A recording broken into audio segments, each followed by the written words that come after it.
Yes, guys, what's going on? Welcome to AdamMcKola TV. This is United Daily Live. Hope you guys are all having a good start to the weekend. It's Saturday and we are back yet again. As ever, we are here every single day on AdamMcKola TV, Monday through to Sunday, usually at the time of 12 p.m. UK time, apart from Monday when we're at 10:30 in the evening. That's because Premier League Gazette comes to you guys on Monday at 12 o'clock. And then on Tuesday, you get the Rumour Rater. On Wednesday, you get Master Debaters. Thursday, the Weekly United. Friday, Straight Up MUFC.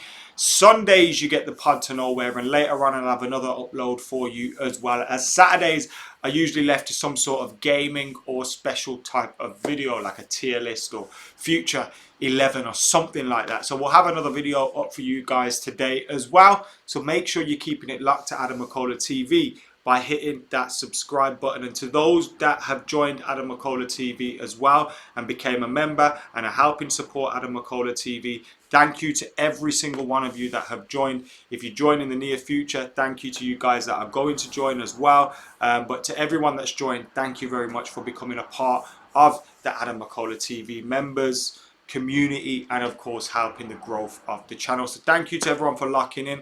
I can already see Cannonballer, Benjamin, Yannick, Jeremy, Ross, Andre, Two Tears, Stoic Savage, all in the comments, and you guys are all regulars as well, Adam and Lee too. So thank you to you guys for tuning in. And whether you're a new viewer or someone that's been around here for a long time, we appreciate your support on the channel. So today we're talking about Chris Smalling and how he wants to stay at AS Roma. That is according to Paul Fonseca, the head coach of AS Roma, who's saying he'll do everything within his power to keep him at Roma for next season, and that he knows that Chris Smalling wants to stay at the club as well. And you already know my opinions on this one. I think we should sell Chris Smalling to the highest bidder, of course, but I think this does us a massive favour as well if Chris Smalling wants to stay there. I believe he's a player that deserves the respect of Manchester United fans, respect of the club. You know, he's done all right for the club over the years, and he's not been, you know, he has a bad reputation, but he's actually not been that bad at times. He scored a few crucial goals and, of course, stepped to the plate in some big games, but also he's made some monumental errors in some big games as well. And maybe he's of the style of centre-back that Manchester United are moving away from. So a move for Chris Smalling from Manchester United looks likely, and it's probably best for him and the club if he moves on. But we'll be looking into those reports a little bit later on in the show, as well as the Premier League looking at a return to football. They're looking to return to football soon. Who knows when that's going to be, if they will get the go-ahead from the government and those things like that. But there's talk of a return as well. And it's believed that Manchester United have even asked members of staff how they would create an atmosphere inside the stadium without, without there being any fans inside the stadium. So interesting that they're going that far. It looks like this is something that the Premier League will probably force. We've seen France, Belgium, a number of leagues have been called off. Even in England, lower down the pyramid, they've just jacked in some of the leagues. And there's a lot of issues around getting the football back ahead again. As much as we'd want to see some football behind closed doors, even on the television and all that, we want to see football. We're all sat at home, we're all bored, but we're also, most of us are realistic. And there's a bigger picture here. There's a bigger, wider picture here, and there's bigger problems at play for the Premier League. So we have to look at that. United potentially returning to training on May the 18th as well. So that's with a view to the season starting early in June. So we'll see whether that goes ahead. So we'll be looking at all of those things plus much more as well, whatever else is in the news around Manchester United at the moment. So make sure you're keeping your thoughts and your comments coming in as we head over to the story regarding Chris Smalling. And I want you guys to get your thoughts in on this one as well. Make sure you're getting your thoughts in as Aaron Gooden joins us in the comments. Thank you for joining us, mate. Ashmeet says 20 mil for Smalling.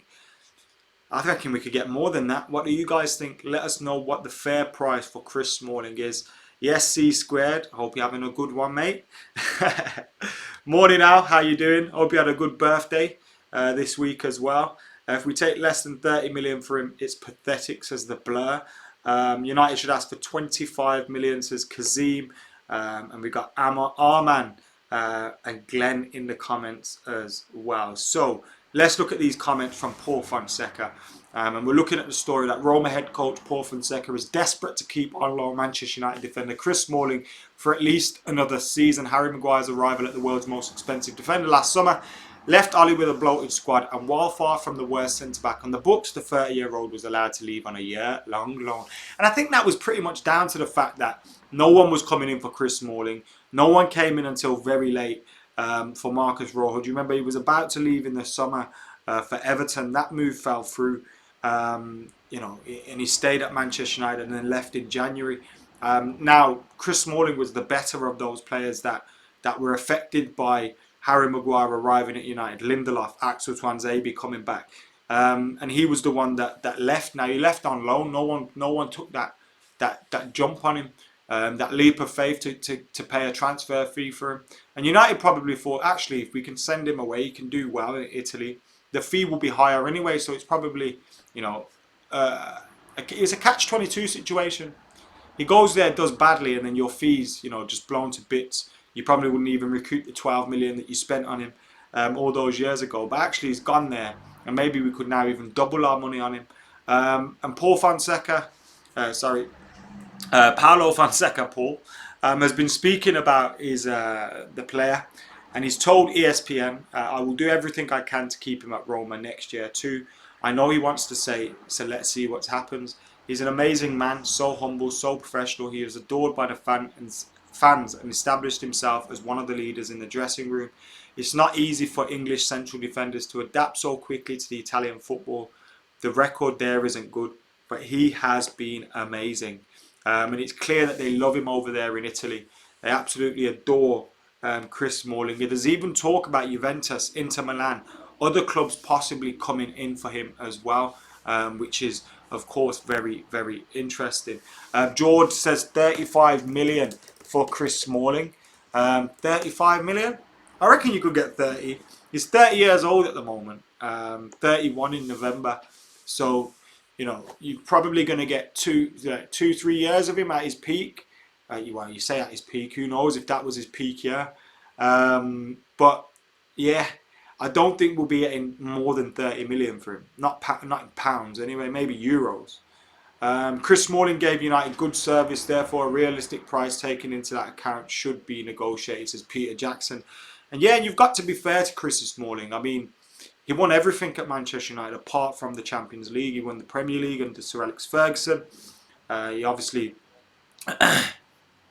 he won the Europa League, FA Cup, League Cup, Community Shield. He's won everything at United apart from the European Cup, which is obviously a big one. And you become a legend automatically if you win that at United. But with Chris Smalling, he played a big part in those games. He played a big part in those games. In some of those key fixtures. I remember him doing really well against the likes of Lukaku when he played for Everton, Harry Kane at Spurs. Him and Daley Blind struck up a decent partnership. We've seen him create partnerships with a few players, so he's not been that bad at all. Afternoon, Neil. How you doing, mate? Welcome back to the live stream. How you doing? And if you're wondering why the likes of Neil and stuff have got my logo next to them, it's because they're members, that's why. They're one of the 30, I think I've got 36 at the moment. I may be just wrong on that, but I think it's around 36. We're shy of 40 anyway. Trying to hit 50 by the end of May. Can we do that? Let's see. I'm 31 years old in 3 weeks' time, guys. I'm feeling old out here. It's David Beckham's birthday today as well. It's a happy birthday to David Beckham, the man that I grew up pretending to be. Had the curtains, had the shirts. Here's one of them. Here's one of them shirts right here. So let's turn that around for old time's sake, even though it's battered. And get David Beckham's shirt out here. But yeah, Um, what a man, what a legend. His birthday today. Um, what's your favourite David Beckham moment? Your favourite David Beckham goal? My favourite Beckham goal was against West Ham in 2002, 2003, where he dinked David James, I think it was, in goal. First touch, the ball come out to him, edge of the box, dink over the goalkeeper. Amazing goal away from home at Upton Park. And a free kick against Barcelona at Old Trafford in a 3-3 draw was also up there as well. Neil's birthday in 2 days. Yes, Neil. May babies around here. And Dylan's birthday tomorrow. A lot of us in here, so fair play. Looks like it's the place to be, May. Love Beck, says Andre. And Ross. Everyone loves a little bit of Beckham, don't they? Would you sell Smalling if we've received an offer of 20 mil, says Armin? I would, yeah. I'd try and get a little bit more if we could. Maybe even add like a few bonuses on there. But I would definitely take that. But you do try and get more. Adam says that Greek free kick though. Halfway goal, says Cannonballer, against Wimbledon, the one that put him on the map. He was already on the map a little bit with United fans, but in terms of the worldwide audience, that goal truly put him on a platform. My favourite, not a goal, but 2 corners in '99 Champions League final against Bayern Munich, to Andre. And in 1999, in my opinion, David Beckham was the best player in the world. The best player in the world. Tenace is a small recap. We're just looking at the quotes from Paulo Fonseca, who said, I'll do everything I can to keep Chris Smalling at Roma, and Chris Smalling wants to stay at the club as well. So we're looking at that, and I was just reminiscing about David Beckham because it's his birthday today. What have I heard about Sancho, says Robert? Well, at the moment, we're just hearing reports from Build that United have offered him a 7 and we're going to make him this, that and the other. We know there's been reliable reports on him for a number of weeks, a number of months, in terms of United's interest, but it's been delayed by the coronavirus pandemic and everything slowing down. When the transfer window opens, I expect that we'll sign him, but who knows what happens. We just got to wait and see. Yannick Jean, thank you very much, man. I really enjoy doing these videos. It helps me keep my sanity a little bit as well, doing these videos on a regular basis, meeting up with you guys daily on the channel. It helps me, believe me. But thank you to you guys as well for keeping it locked, because without you lot, there's no point me being here, you know what I mean? So thank you very much. Watch this, Sancho to Barca. I'm not sure, but I'll have a look now. Ujwa says robbed at the Ballon d'Or in '99. And Neil says Smalling is a good pro. Ross, look at Beckham, big hit in the USA. Now he owns his own soccer team. Top man. I think he was underrated as a player as well. So let's see what Jadon Sancho is saying. The latest news on Jadon Sancho. It's just the stuff about... it's just the stuff about the reports we've heard already. But there's also a news story that's popped up in the last half an hour in the Daily Mail, which is Manchester United vow not to break the bank for Jadon Sancho in light of the coronavirus pandemic. Fuck off adverts. I've got an ad blocker on as well. What is going on? Proper piss take this is. Manchester United, but Premier League giants are still front runners for Star's signature. So that's where we're at the moment. Not a lot going on. Manchester United will not break the bank to sign England star Jadon Sancho. Dortmund placed a £100 million price tag on the winger earlier this season, but United are reportedly not prepared to pay more than their record of 89 million, which would fit in with a reported €100 million price tag. Ed Wood would say they are not immune from the financial impact of coronavirus. So it's basically, this new article is put in Ed Woodward's quotes with the Jadon Sancho rumours. So they're just levelling them up and making an article out of it. Makes sense to do it because you have to do that. But yeah, there's no new stories about it or new rumours. Do you think our biggest issue right now is the lack of coaching, says Daniel? I think that would be a little bit disrespectful, to be honest. I mean, because you listen to what Fred's saying, listen to what Rashford says. You look at Martial, looks a lot happier at the club. You know, Aaron Wan-Bissaka's improved as the season's gone on. Harry Maguire's improved as the season's gone on. I think there's a fair few players that say they've been happy with the coaching and they've improved because of the coaching. And Fred's been one of those. I think he's probably the best example to use in that situation. So whilst I don't think it'd be naive to say we've got the best coaches in the world, I don't think they're as bad as people make out as well, or we feared. Some of us may have feared, oh, they're not going to be great or they're not good enough. Where actually they are squeezing little extras out of our players. And that's a great thing, and something that we need to have. Obviously, I'm not naive enough to think that they're the best in the Prem, or they're the best best coaches. But I think that's a little bit unfair, to be honest. But that's your opinion. Um, if could you explain safe standing briefly, says Ujwal. So Manchester United at this moment in time have been given permission to install 1,500 terraced seat, like it's like terraced, what's it called? Standing rails or something. So you have a seat there, so you can still sit down, but there's a rail that you can hold on to stand up. And it's something that's been, I think, in Celtic Stadium. It's been in a number of stadiums around Europe and around the world, in a few stadiums down the leagues as well. And it's never caused any issues. It's never been an issue. The things with standing and why standing was taken out, obviously we don't have those issues. So the fact that it's been introduced is great. Obviously, if you still want to sit, you can. There's still seats there, but it's trying to see what impact it can have on a atmosphere, but also if there's any negative impacts on it. And I don't think there will be. I really don't think there will be. I think football fans are given a hard time. Yes, some idiots amongst us, but there's some idiots amongst every big group in every walk of life. I think the way they treat football fans in comparison to, say, rugby fans and things like that is a joke. We can't even have a beer and look at the pitch, and it's like, you know what I mean? It's a bit daft. So, I'm glad to see something like this being introduced. I hope it has a positive impact. If Grealish goes Tottenham, we're fucked. Disagree. I don't think Tottenham are going to be doing anything anytime soon. I think Jose Mourinho is absolutely done.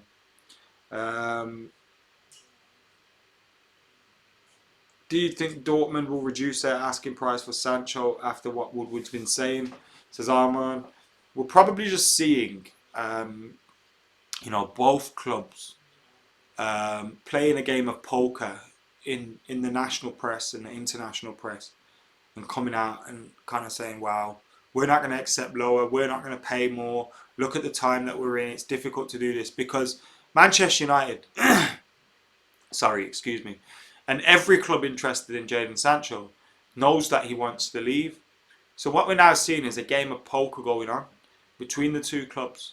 Now, if they're asking for 100 million euros, I think United pay it. But United will play the game and try and get that price driven down a little bit. They will play the game.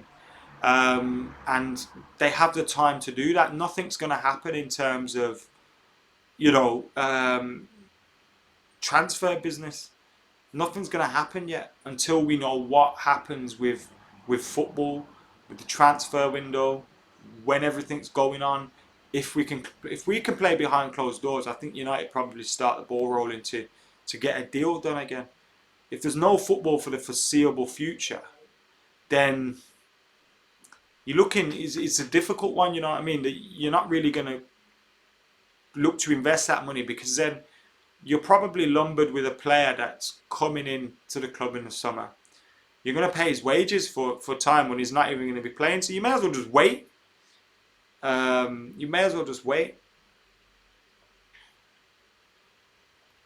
You's like having a little bit of a debate in the comments. Fair dues. You's like carry on. Anything else you's like want to chat about today? Let's have another look at what's going on in the world today.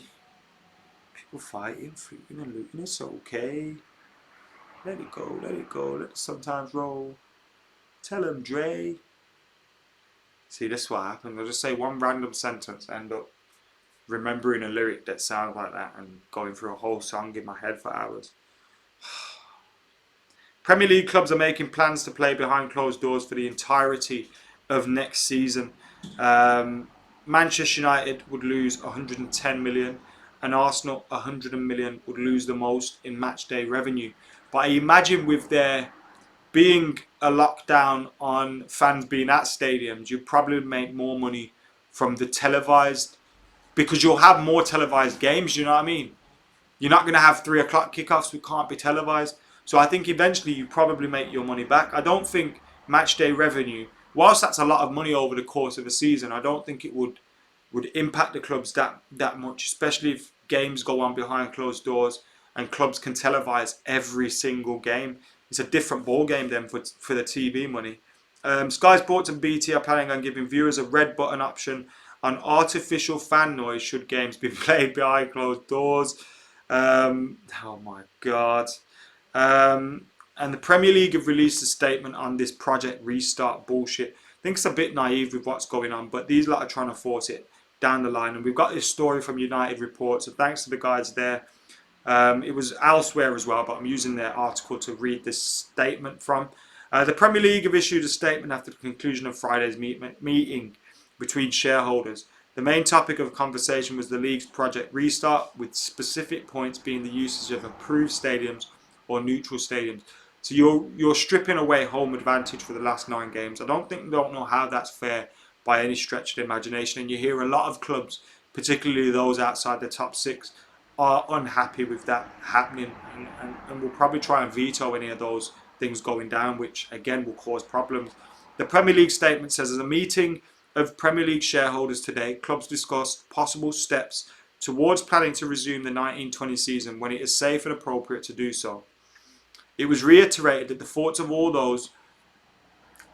are with those directly affected by the COVID-19 pandemic. Furthermore, the Premier League's priority is the health and safety of players, coaches, managers, club staff, supporters and the wider community. If that's the case, then why are you trying to get this ahead? Don't make sense. The league and clubs are considering the first tentative moves forward and will only return to training and playing with government guidance under expert medical advice and after consultation with players and managers. Now, the government may be up for this because we've seen the government have been a little bit awful, do you know what I mean, in their response to this. But regardless of that, they may be up for this because getting football back on kind of gets a little bit of the economy ticking over again, even if fans aren't at those games. But again, the wider issues that could happen. What happens if one player gets it? What happens if one member of staff gets it? What happens if someone gets put in intensive care? What do you do then? Call the whole thing off? What was the point starting in the first place? The league welcomed the creation of Government Medical Working Group for a return of elite sport, which met for the first time this morning. No decisions were taken at today's shareholders' meetings. I'm loving how they can meet for the return of elite sport, but they can't. I'm not even going to start, man. No decisions were taken at today's shareholders' meetings, and clubs exchanged views on the information provided regarding Project Restart. It was agreed that the PFA, LMA, players and managers are key to this process and will be further consulted.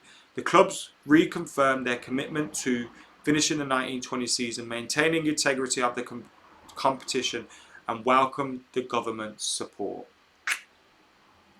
It's not happening. It's not happening. I just can't see it happening at all. Can't see it happening.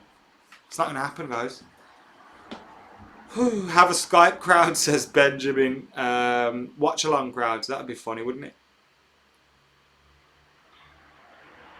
Guys, get hitting that like button for me, please. Get commenting, get sharing, get subscribing. Get your super chats in if you fancy it. And if you can, join AdamMcKola TV, where you'll get exclusive content every single month, as well as emojis and avatars that you can use in the chat. The Discord, you'll have access to that, where we have a little bit of chat going down, all that good stuff. You can get things in for Q&As, player interviews, you can get involved in them. So yeah, if you fancy being a little bit closer to what's going on at AMTV and supporting the cause, click join. If not, click subscribe, like, comment, share. You still get all this good United Daily Live and daily content and all that. So make sure you're keeping it locked. Mate, they're probably using Zoom. Everyone's using Zoom nowadays, isn't it? And then Facebook tried to kill Zoom by releasing their own little thing. Have you been watching any former matches? Not recently. I did go for a stage where I watched a few classic Champions League games. The 4-3 with Real Madrid, the um, Roma 7-1, Milan 3-2. I watched a few games like that. Can't find your video of the derby which you recorded in the stands when McKola scored. Did you take it down? It got pulled down by, I'm assuming, the Premier League, because I got a flag. I got flagged up for that. So it's dumb because I've put so many things up in match day vlogs and nothing ever happened to that. But that got like 150,000, 200,000 views. Like, it went quite wild. And then it got pulled and I got a copyright strike on my channel. I did email about it, but I didn't hear anything back in regards to it. So obviously it's difficult to hear back from people as well, because the time that we're in.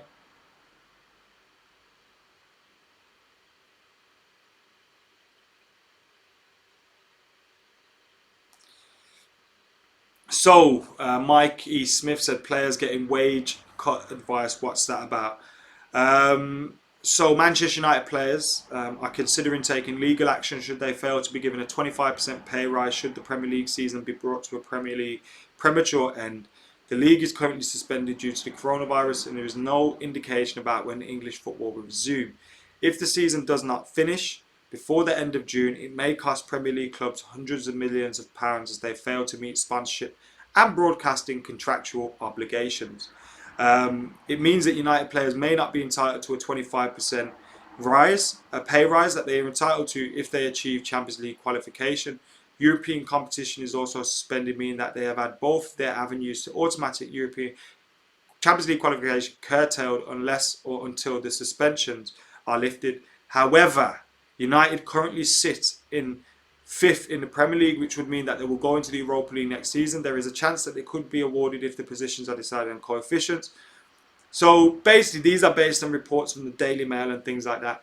Now, because certain bonuses and certain things aren't going to be triggered, or wage, there's going to be a lot of legal advice that's going to be sought. Now, I think Manchester United are probably one of those that aren't in a position where they'll be messing their players around with wages, because United will want to be active in the market once the market reopens. So I can imagine it won't affect United as much, but they will still need to get that advice. Tion the Gold, or the God, has joined AdamMcKola TV. So Tion, hope I've said your name right. Thank you very much for coming what I believe is a 37th member of AdamMcKola TV. There's the video that we released, the first exclusive member video, which we released about 2 weeks ago, which is already up, which you can go and check out over there when we're finished here. But we'll have another one up soon, and I'll pop a Discord link in there as well for the new members or those that haven't joined. What's kicking off in here, the Blur? What's going on? Hold it down. So Daniel is kicking off with everyone, I see. Daniel, can't we just all get along? Now, if man's have different opinions, people have different opinions, just don't start abusing each other and accept that if you're speaking of madness, people are probably going to pull you up on it. Sorry, man. I'm sorry, Tian. I'm sorry. Guys, this is it for today's United Daily. We will be back with more content, so make sure you're keeping it locked. I'm thinking today's video might be the start of the Football Manager series or the FIFA Career Mode series, so I need to sort that out ASAP. So we'll get that up for you soon. Make sure you're keeping it locked. Like, comment, share, subscribe. For now, I have been AdamMcKola. You lot have been legends. Like the video on your way out. Thank you, Tian, and everybody else that has joined the channel. Make sure you're keeping it locked. For now, I have been AdamMcKola, and I'm out of here. In a bit, you legends.